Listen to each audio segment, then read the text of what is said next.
Всем привет! Я рада, что вы зашли ко мне на канал. И сегодня у нас первая часть мастер-класса по написанию вот этого пейзажа. Я специально разделила этот урок на две части. Спасибо тем, кто участвовал в голосовании и помог мне определиться. И перед началом хочу напомнить подписаться на мой канал и нажимать колокольчик, чтобы не пропустить уведомления о новых видео. А также заглядывайте в мой инстаграм и группу ВКонтакте. Все ссылки будут в описании. Итак, постараюсь объяснять как можно подробнее. Мы возьмем воду, палитру и наши краски, смешаем белила и бирюзовый цвет, причем белил должно быть больше, и с помощью плоской синтетической кисти закрасим небо.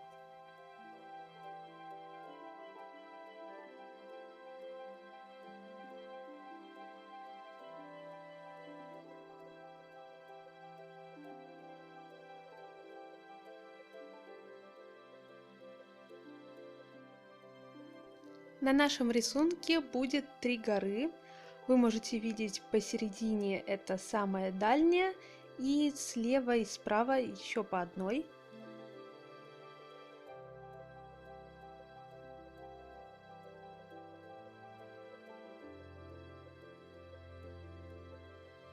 Я беру круглую синтетическую кисть, размер единичка.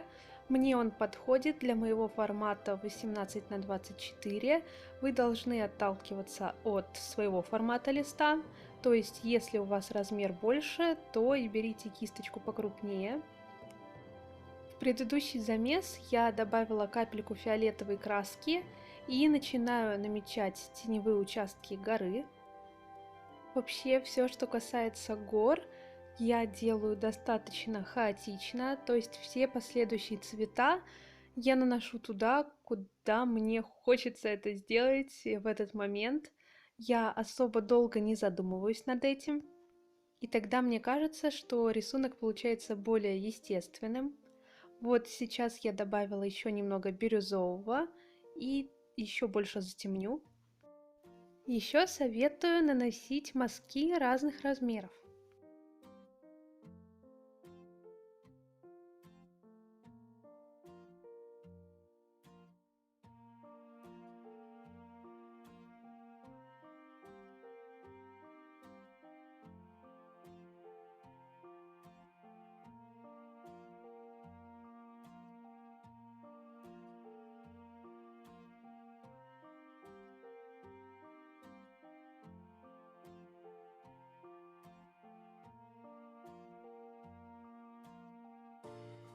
Теперь я достаю черный цвет, добавляю в него белил и таким слегка-слегка серым цветом закрашиваю все оставшиеся участки на горе.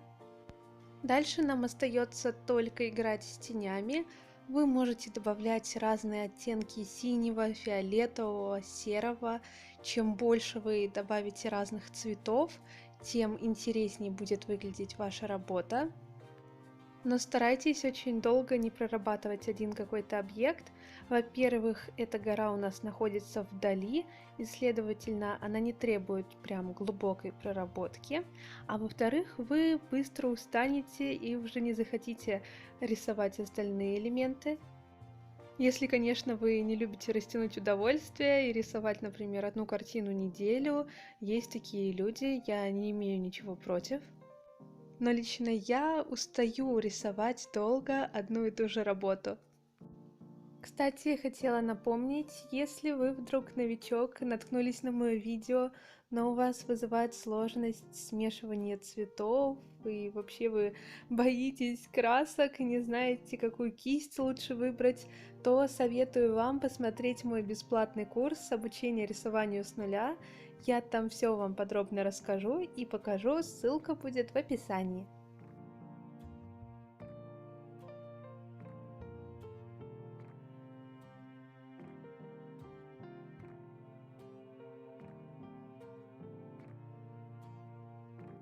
Я взяла краплак красный, смешала его с капелькой коричневого и делаю вот этот вот переход внизу горы, так как там у нас будут совмещаться еще две соседние.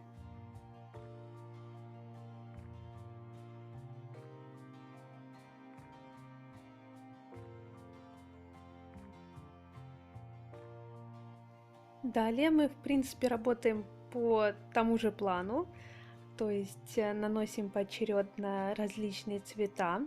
Единственное, учтите, что гора, которая находится справа, она как будто бы сильнее освещена солнцем, поэтому там будут цвета более яркие, то есть преобладание желтого, зеленого, а гора, которая слева, она немного в тени, и, следовательно, там будет больше синего.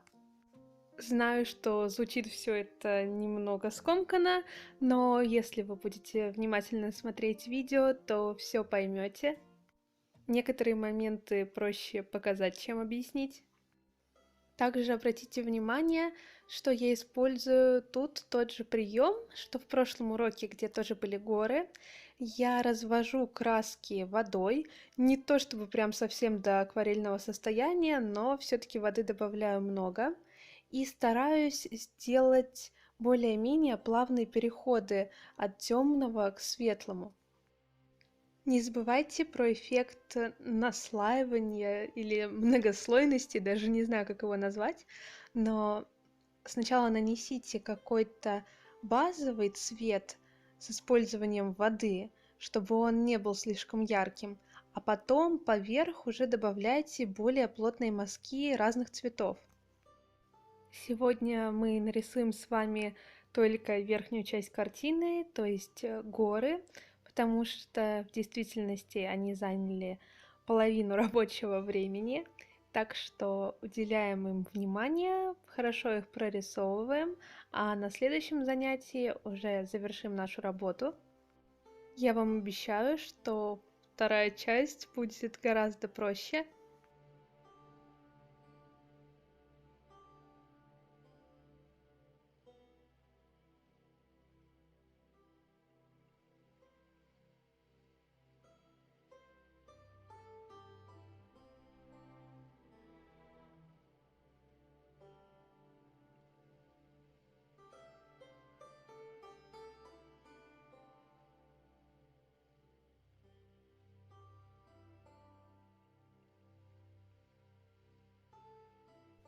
Обратите внимание, как гора постепенно приобретает насыщенность. То есть я не наносила сразу темных оттенков, а понемногу углубляла тени. И сейчас у меня там уже есть и коричневый, и бирюзовый, и более темно-зеленый.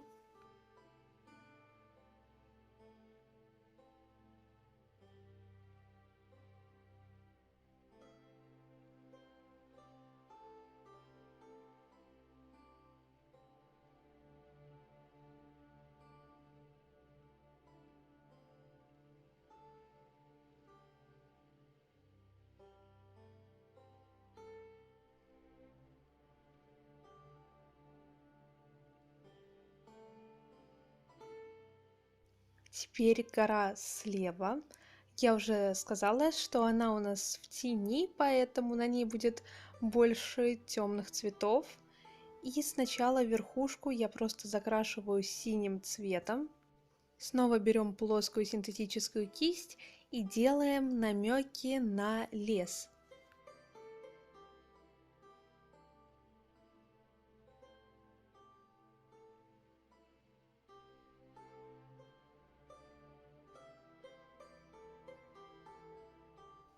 Также сначала я нанесла просто синий, а потом начинаю его затемнять с помощью добавления зеленого либо черного. Видите, если ставить плоскую кисть вертикально, то мы как раз-таки получаем намек на какие-то верхушки деревьев. После того, как большую часть мы закрасили плоской кистью, можно будет перейти снова к круглой единичке и добавить каких-то деталей.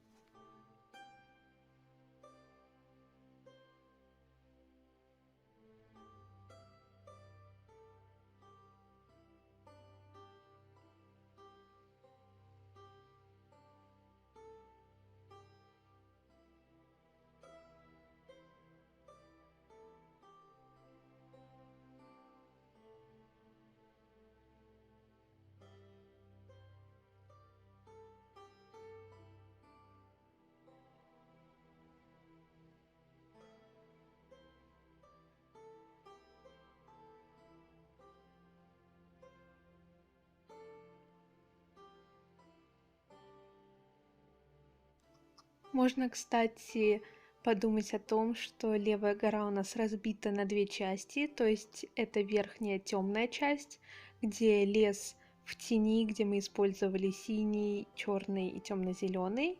И вот эта ближняя, нижняя часть, более светлая, рисуем ее похожей по принципу на гору справа. Дальше просто смотрите и повторяйте, я думаю, у вас все получится.